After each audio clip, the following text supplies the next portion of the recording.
the serene charm of Windfall, North Carolina, a sleepy town where the Perquimans River empties into the Albemarle Sound.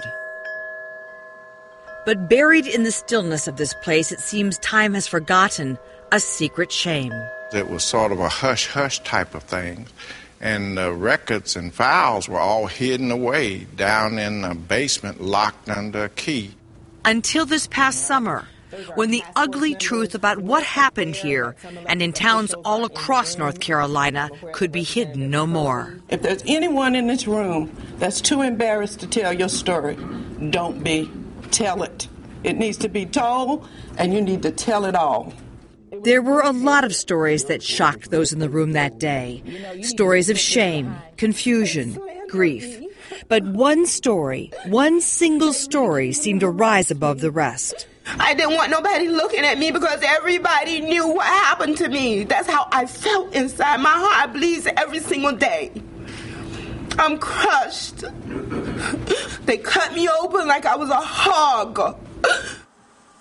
Elaine Riddick's story began in Windfall, among the cotton fields that rose up to meet the tiny two-bedroom house she shared with her grandmother, affectionately known as Miss Peaches. When you come back here, is it nostalgic? Is it bittersweet? Does it bring up moments of anger? All of the above. Sometimes I can come here and I am in, I can look around me and I can find beauty in the ugliness, the ugly things that happened to me. It was 1967. Elaine's mother was in prison. Her father had abandoned her, and 5 of her siblings were in an orphanage. Every adult she knew had betrayed her, with the exception of one, her grandmother. She just paid special attention to me. And she loved me. And she just gave me something that I needed. Sorry. But life was about to get worse for the poor, hungry little girl Miss Peaches tried to protect. As I was walking home, I took the long road, and the next thing I know, I was drugged and I was attacked. And you were raped? And I was raped. And my life was threatened.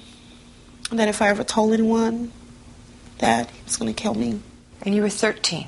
I was 13. That brutal rape resulted in a pregnancy.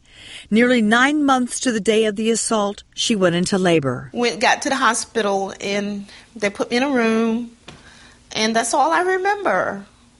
That's all I remember. When I woke up with bandages on my stomach. Meaning what? At that time, I didn't know what it meant. What she didn't know was that the baby boy she gave birth to that day would be her last. No one told me. I never even knew. She had been sterilized, targeted by a state board that ordered that this kind of surgery be performed on thousands of North Carolinians from 1929 all the way to 1974. 7,600 men, women, and children determined by social workers to be feeble-minded or promiscuous were sterilized, usually without their consent, and it was perfectly legal.